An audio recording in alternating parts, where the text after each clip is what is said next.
Hello everybody and welcome to Cabaret Secrets. My name's Gary Williams and today I'm joined by my friend Mark Halliday. Hi Mark. Good afternoon. Welcome to Cabaret Secrets. Now we met, I always forget how long ago, but we were doing the Rat Pack show together. I was Frank and you were Dean. Can you remember how long ago? 2008? Was it 2008, quite possibly? Which means we must be at least 27 now. At least. Thank God it's only a podcast. I know you're a singer, you're an actor, you dance a bit as well. Where did you train? Well, actually, funnily enough, I didn't train. I can believe you. You've seen me work. When I was sort of 21, I was working for a publishing company in Manchester selling advertising space. And I was looking after a team of 25 people at the time, and one of my reps wanted the afternoon off to go to an audition. And I thought he was just pulling my leg trying to get out of work. So I said, okay, I'll come with you. And he went, okay, so I went with him, and it was at the Palace Theatre in Manchester, and we walked in the front doors, and there was all of these boys with their legs behind their heads going, oh, I'm so stiff, and the guy I was with lost his bottle. He just said, I can't do it, and I said, well, what were you going to do? He said, I was going to sing this, and I knew the song. So in true salesman mode, I basically rocked up there and said, oh, listen, I've just heard about the audition, my agent cut me again, is there any chance you could see me? And they said, yes, okay, we'll see you. So I walked into this audition, no idea what it was for, with a piece of music in my hand that I hadn't rehearsed, but I'd sang years ago, and sang the song. And there was a guy behind the desk running the auditions, and he said, so Mark, who's your agent? And I said, oh, I don't actually have an agent. And they went, right, so you're dressed completely inappropriately, your song is completely inappropriate, and you don't have an agent. I went, yeah, that's basically it. He said, yeah, we'll be in touch, thanks very much. So I left, and I thought, nobody's going to know I've done that. It was just a little thing for me, and I had some fun. It's not going to come to anything. And then 2 days later, I got a phone call from this chap who goes, hello, my name is Chris Davis. My partner saw your audition. We'd like to represent you. And then 6 weeks later, I was doing Me and My Girl in Lincoln, and that's how it started. That's a fantastic story.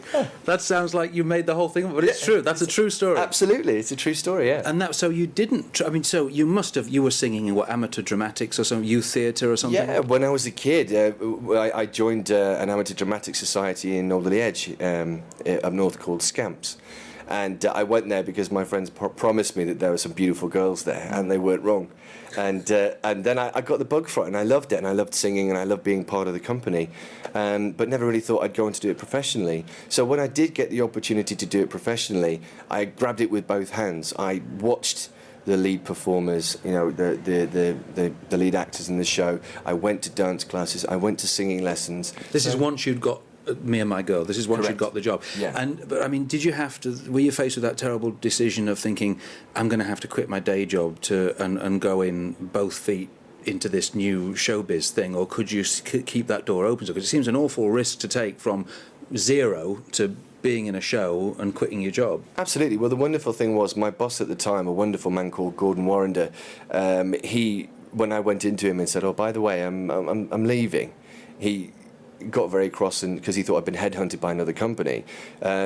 Just to kind of give you the background, I was 21 years old running a team of 25 people, and the next year they were planning to increase the size of my team to 50 people, so they invested a lot of time and effort in me from me being 17 years old. So when I said I was leaving, they thought I was going to another company. So when I said I'm going to go be an actor, after he'd stopped laughing at me, he said, how long is this job? I said, it's 2 months. And he said, fine, I'm going to give you a sabbatical for 2 months.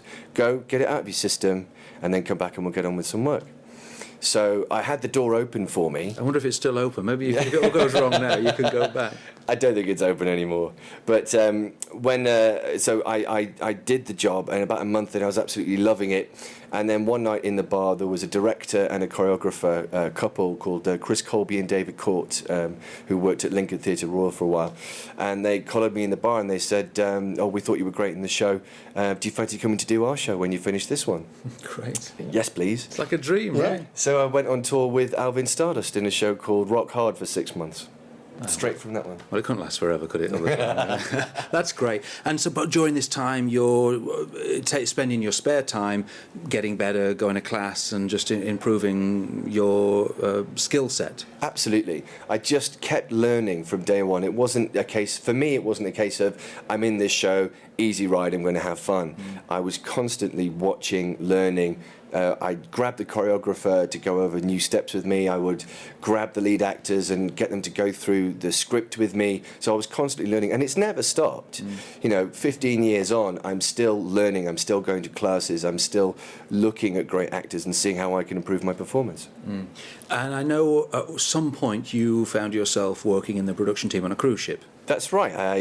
When I was 25, 26, I went to work for Disney in the Caribbean, which was a wonderful experience. As an actor, I'd always kind of shied away from the cruise industry because there was a bit of a stigma about it at the time.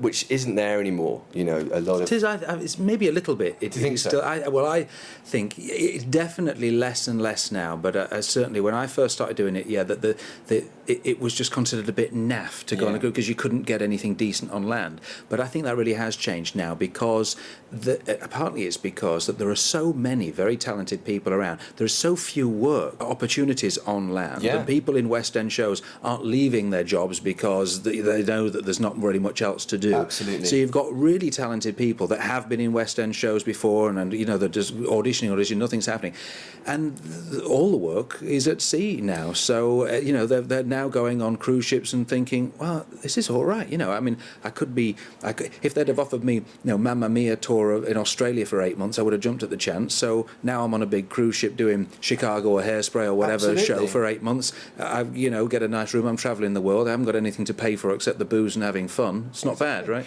And also, not to take anything away from the cruise industry, I think in the last 10 years, entertainment on cruise industries, the quality has increased tenfold. It really has. Since you stopped doing it. Since I stopped doing it, yeah. There's a big jump then.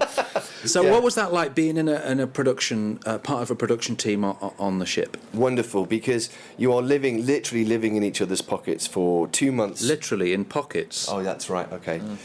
Not literally. For 2 months while you're rehearsing in Toronto and then 6 months on the ship. So it's really important that you get to know each other well and that you work as a team. And also I was working for Disney, so I was doing a scaled-down version of Hercules, the musical, which was amazing. I had the part of Hades, the bad guy in that, which was brilliant. And they'd created a new show called Morty the Magnificent, which was about a bumbling magician who Mickey gives magic to, and I got to play the magician. So I had to learn lots of magic. I had to levitate and all that kind of stuff, and do the old Houdini trick where I was kind of put upside down in water. I had to escape, so it was a big water escape. So I learnt loads of great skills, and there was amazing sunshine. Probably 2 of the best years of my career. Do they have guest acts on Disney? I'm not sure. I've never worked for Disney. Do they have guest vocal acts and very so on? Very few, and most of them are Disney related. So big stars from Broadway Disney musicals will come on board and do something, or they like comedians, so they'll have comedians on. But interestingly, a show that we might talk about a little bit later on called Viva Voce was on Disney this summer. Oh, really? This is a show that you created. Yeah. So did you work at Disney then? You're back on land doing whatever. We meet while we're doing the Rat Pack show. And I know that we were talking, when we first met, you were talking to me about wanting to do a show of your own, be it a guest act, a solo guest act on cruise ships. And we talked about that a lot. And eventually you got an opportunity to work on a cruise ship. So that must have been quite a different experience, being on your own, solo with your own act, to being part of a big production team in a Disney show. Absolutely. I have to say it was a shock. It was a culture shock. You go from this complete support network and you watch other acts that come on board the ship and you think, I could do that. I want the money, I want the focus, I want to do this on my own. And I went on board, not Royal Caribbean. It's a Saga ship. Yeah, I did Saga, of course. I forgot about that. I did Saga. So did the audience. About 10 minutes after that. Absolutely. I went on thinking I was the bee's knees and thinking that they were going to love it. And they didn't. My material wasn't as ready as it should have been. My comedy, which I thought was great, people didn't really get. So it didn't go well, and it was a massive shock to me, and it was a big blow to my ego that I didn't succeed in that, because I'd been quite successul with most things that I'd done up until that point. One of those things that it looks harder than it. It is hard. Yeah, it looks easier than it actually is. Yeah. But it's interesting because I'm sure, I can't remember what you were singing in your set, but I'm sure there were just standards, you know, maybe Mac the Knife, or maybe, you know, stuff from Rat Packy, stuff that kind of audience is going to like. Yeah. So I'm sure on paper, you know, you think, well, how can you go wrong with that? There it is. There's a nice bunch of songs. But you say it didn't really. Did you what was it? I mean, I'm interested. What was it that didn't seem to really gel about it? Well, my lack of experience of working solo with a band didn't help, because when we got on board Saga, at that point in time, they were using a lot of musicians who weren't very good. So if you go on board Royal Caribbean, you'll have an hour's rehearsal and they'll know what they're doing, and you can be pretty sure that that's basically what they'll play during the show. But what they actually played during that show was nothing like what was written. And so it completely threw me. So my lack of experience in that genre really let me down, because I should have been able to rise above that and continue and make the most of it, but I didn't. I crumbled a little bit. So my performance suffered. My chat in between the songs wasn't as prepared as it should have been. So having had the first knock from the band not being great, it snowballs from there. And then you sort of crumple a little bit. Absolutely. And you become this sort of, instead of exuding this energy of confidence and people looking and feeling relaxed, thinking, wow, we're in safe hands here. Exactly. They're looking at you thinking, he seems to be sweating a bit really here, he's struggling a bit. And that makes them feel uncomfortable as well. There's nothing worse for an audience member than looking at a stage and looking at somebody who isn't in control. Now, with the band, I always say it's all about being prepared and having the right music, and being something that I learned a long time ago when I was first started working on ships was doing. I'd been doing work on land with my musicians on land, good musicians. Yeah. I mean, excellent musicians, and they've been playing the charts, playing my show, no problem at all. Yeah. And then I took it onto ships, and suddenly it just wasn't working. Absolutely. Because the musicians at that time, as you say, were not as good. And from going, you know, from very easy rehearsals, everything sounding perfect, it's just a disaster. And there was one show that I did. It was a Nat King Cole show that they asked me to do on a ship as sort of an extra, an addition, right? I said, yeah, I can do an extra show for you. I've got this Nat King Cole thing. I've been doing it on land. You know, as a rehearsal, it's normally an hour and a half or something. 3 days. No. 3 days we kept coming back to it, and it was still terrible. And after that, I never took those charts on a ship again. And I took the songs on, but I had them rearranged much more simply. And a good tip for anybody listening, if they're working with an arranger, is make sure your arranger's not trying to, as arrangers sometimes do, they try and get a bit clever and put clever things in and show off a bit, and they want people to go, wow, this is a great arrangement, that was a good challenge to play. We don't want any of that. We want dead simple, something that's dead easy to play, anybody can play, but the really good musicians can embellish it and add something to it and make it really sing off the page. But if they're not good musicians, that they can still just get through it, because it's not, you've got an hour and a half or something to rehearse a whole show. It's a big ask of any band, actually, isn't it? And it's our job to make it as easy as possible for them. Exactly. There are so many responsibilities you have when you go on board ship as a solo entertainer. You have to not only let the stage manager and the cruise director feel comfortable as soon as you walk on, that you know exactly what you're doing. You have to let your audience know exactly what you're doing, but you also have to let the band know that you are completely in control. And actually, not saying this because you're sitting here, you are absolutely the best person to watch for this. Nobody controls a band like Gary Williams. It's a joy. Taser guns. That's the secret. Is that what it is? Underneath their seats. Yeah, that's right. I press a button. I'm like Dr. Evil.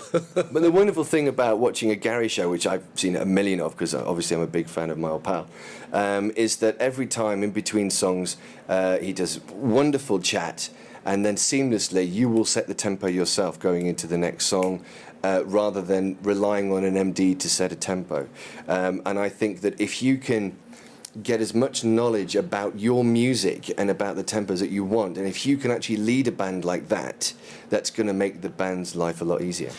And it comes from experience, you know. I'm not a musician, and I can't read music, but I know my charts, I know my songs, and I know where the tricky bits are, which I'll have them spend a bit more time on rehearsing. But I've found that, you know, I've been singing sometimes it's the same songs I've been singing for 20 years, so of course I know the tempos, they're locked in my head. So it's very easy for me to come out of something that's really slow and immediately go, this is Mac the Knife, that's about 160 beats a minute, if anybody wants to check that. Exactly. And I know that, so I can just go straight into that. Now, the musical director has got to finish playing a piece, take a breather, turn the page over, see what's coming up next. Oh, it's 160. Set his metronome or press the right button.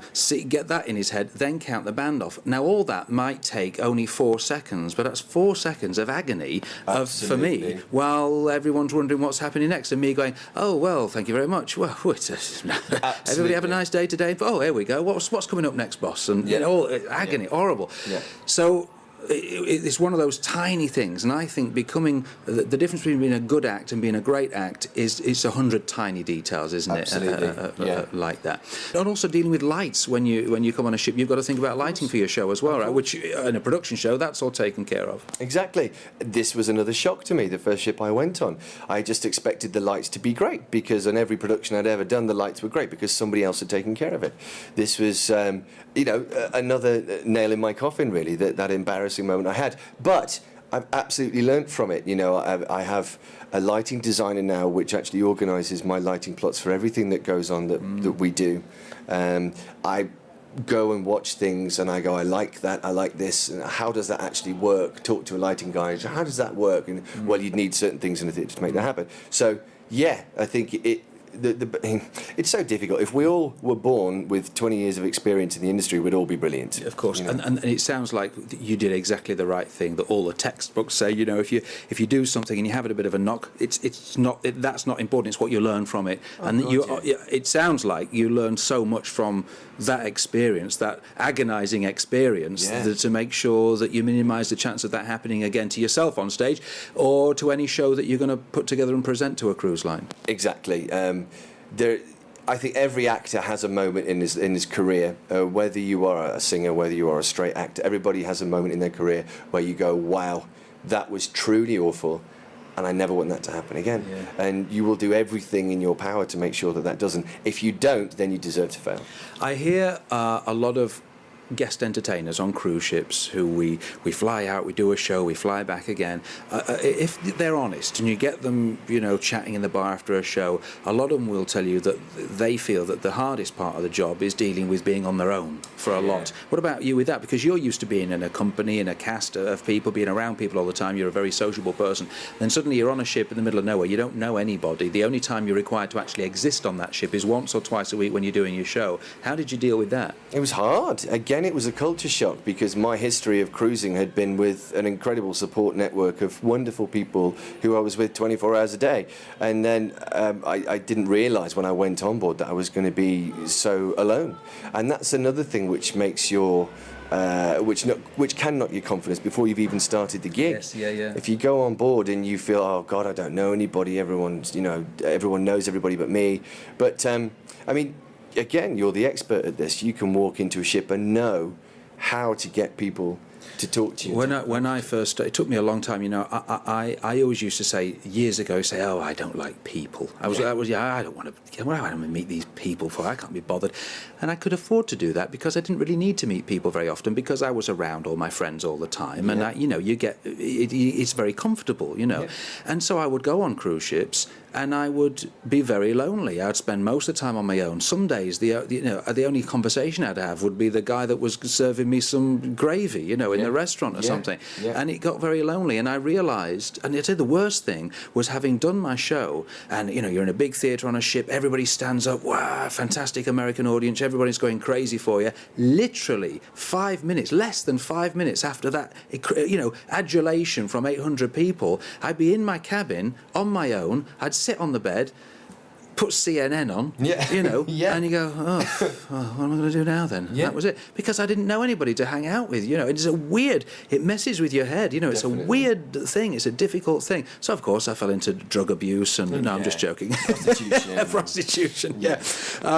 But what I learned, that I thought, I've got to get more sociable. I had to learn to get good at socialising, but making friends quickly. Yeah. And, of course, you quickly realise, of course, that usually on most ships, there is at least 2 or 3 other guest entertainers, and they're literally in the same boat. So everybody wants to hang out, and usually people are nice, and so you find people, you make friends, and sometimes you make some great friends that you're going to keep in touch with for the rest of your life, and sometimes it's just people that's just nice to hang out with for the week. But whatever, it's important to find those people just for your own health. State of mind. If you're going to do it a lot, if it's a career move and you're going to be on ships a lot, you've got to. And I found so many times I'd have a lonely time on a ship, and then at the end of the week I would get to know people, and I would think, oh, why on earth didn't I, meet these people 5 days ago, because I'm getting off the ship in 2 days' time. I think next time I need to get stuck in straight away. On the first day I need to find people, look out for the other guest entertainers and say hello and introduce myself. Definitely. So you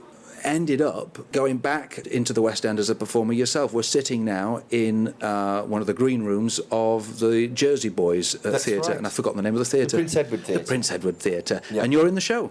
Yes, I am. Yeah, I joined the show. I joined the cast in March, and it's great. Interestingly, I started my own production company, which Gary will talk about more in a bit. But I love that you're talking about me in the third party. Yes, that's right. Yeah. But funnily enough, I spoke to my agent kind of Christmas time and said, I don't. I'm really busy with my company, with shows going out and with cruise work, etc. I don't really want to do any more shows at the moment. And he said, well, none at all. Performing in, yeah. Any kind of West End stuff. And he said, well, none at all. I said, well, if Jersey Boys came up, I'd do that, because it's a great show. And lo and behold, Jersey Boys came up. You've had some good luck in your career, haven't you? It's nice. Oh, yeah. The last thing I'd want to do, of course, is another Rat Pack in the West End. So let's see if I get the phone call. Let's see what happens. So I know we're running out of time, and if people listening to this can hear various noises, people are warming up next door. But I really must talk to you about Viva Voce, because at the same time you just mentioned your own production company. You decided to start creating shows yourself for ships. I know you had a Rat Pack show. You had various, 3 or 4 different shows that you put together, invested an awful lot of time and money and effort into these shows. And I had the good fortune, and it was just pure good luck, because there's so many shows out there, but I happened to see one of your shows, Viva Voce, on a Royal Caribbean cruise ship a few weeks ago, and honestly I was completely blown away. And we don't have as much time to talk about this as I would like, but anybody that's been reading my blog will know that the huge challenge this time of the year when performing out in the Mediterranean is that so many of the ships have got such a wide range of guests on board. And I just got off a ship, I was telling you before we started doing this, Mark, with the minority of the guests spoke English. So the majority were Italian, the next big chunk were French, very few Spanish speaking, very few English, and then just it's a big mixture of everybody else, and loads of kids. You walk out there and you think, God, what am I going to... And it's hard, because what I do, it's like I always say it's a show rather than a set. I'm taking them on a kind of a little journey when the things that I say are important, but if they can't understand them, it's really hard. And I've been thinking for the last few weeks, what can anybody do? What kind of show can work to these people? And then I saw Viva Voce, and it ticked every box, and I was so proud of you. And I thought, how did he do that? I know him. You really did an amazing job. How did you do it? We were desperate to get into the cruise market, because it's something that I felt we could do well, because we understand the difference between, as you said, the difference between a set and a show. We kind of did a little bit of research and tried to identify what the real target market of the cruise market is in Europe. And it's not just Brits, it's not just Americans, it's the Spanish, it's Italians, it's French. So what show could we do which could be universally liked? And we came up with the concept of Viva Voce, which is 4 guys. It's a pop opera crossover show. Like an Il Divo kind of thing, right? Exactly. So people can understand what we're talking about. Yeah. 4 good-looking guys, nice suits, looking sharp, singing popular sort of opera-type songs. Bringing opera to the masses. Yeah, with a little bit of Jersey Boys or a little bit of Drifters or whatever else I saw. I don't know what it was, but it was all good. A little bit of some other things to liven it up a bit and change it up, but mostly it's that sort of very popular opera kind of crossover stuff. We managed to find a way in 45 minutes where we could include every possible section of the audience. If people come in and they love opera, they're going to love the music that we sing, but it is very popular opera, so people will know it from TV commercials, so they won't feel left out or feel it's too highbrow. And then the next minute, the boys are telling jokes in between, and you realise that the boys are very accessible.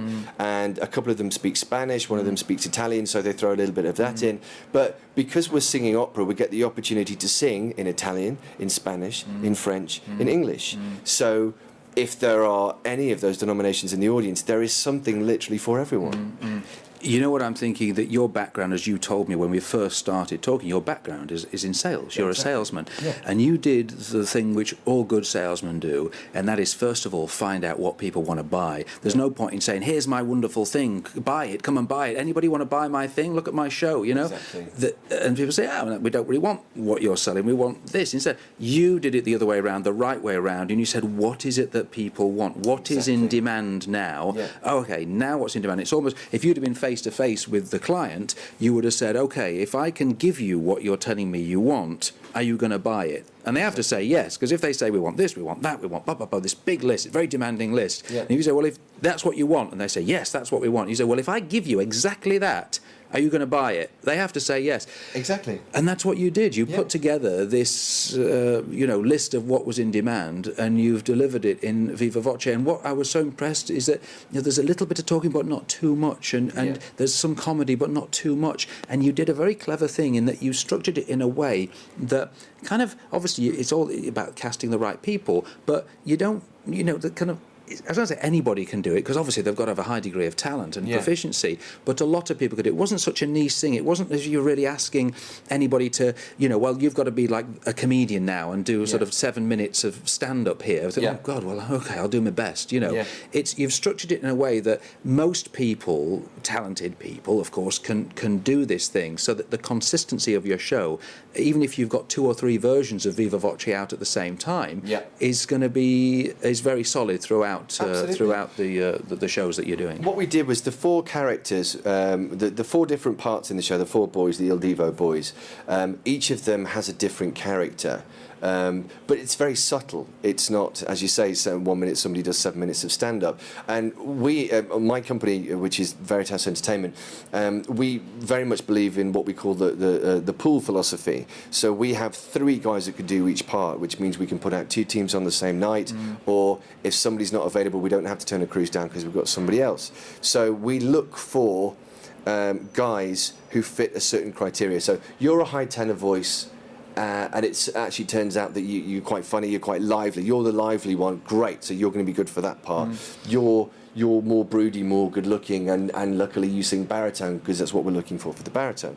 So we've created a show which isn't entirely dependent on 4 people being available all the time, which is very important for the longevity of the show as well. Yeah. So we're running out of time, but tell me, if you can, I know this is a horrible, difficult question, but any tips for people, any things, big things which you've learned, not people trying to put out another, produce a show for cruise ships, because most of the people listening to this are individuals that want to, get on themselves on ships, or just put their own act together on land or anywhere. Sure. Any little nuggets of advice you can think of, big things, 1 or 2 big things? We've already talked about spending time making sure the arrangements are playable for the band. The big picture is identify your target market.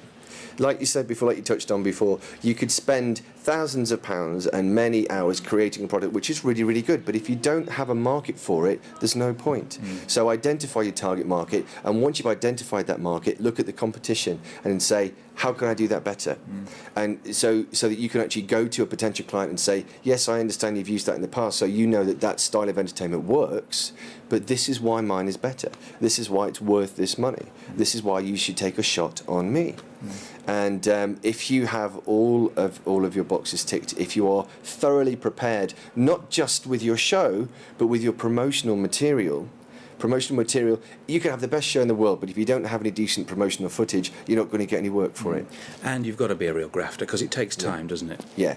Don't think if you haven't made £1 million in the first 6 months that it's a waste of time or the show's not going to work. Perseverance is really important, and self-belief. You have to believe that what your product is good. You have to believe that as soon as it gets in front of the right people, it will take off. But as you say, it doesn't happen overnight. It takes time. And something I always think, and I think this applies to any kind of business or even in personal life, it's a simple bit of advice, but keep your overheads low, which means that you can, so that your expenses are as low as possible, just in life, just your rent, your mortgage, whether you've got a car or whatever so that the amount of money that you actually need to earn to survive is as low as possible, because there's bound to be a time when starting any business, I mean, most people say it takes 2 years for a business to start making money. Definitely. So if you're liking that to creating a show, what it's going to be to say, let's say it's going to be 2 years before I actually start making any money off this, and that's if people are buying it. That's a long, lean time. And I know a lot of my friends who are very successful production singers, as you were for Disney, and they come off a contract and say, right, I'm not going to do any more contracts on ships like that. I'm going to be a guest entertainer. Yeah. They've got a show, they've got the talent, they're putting themselves together.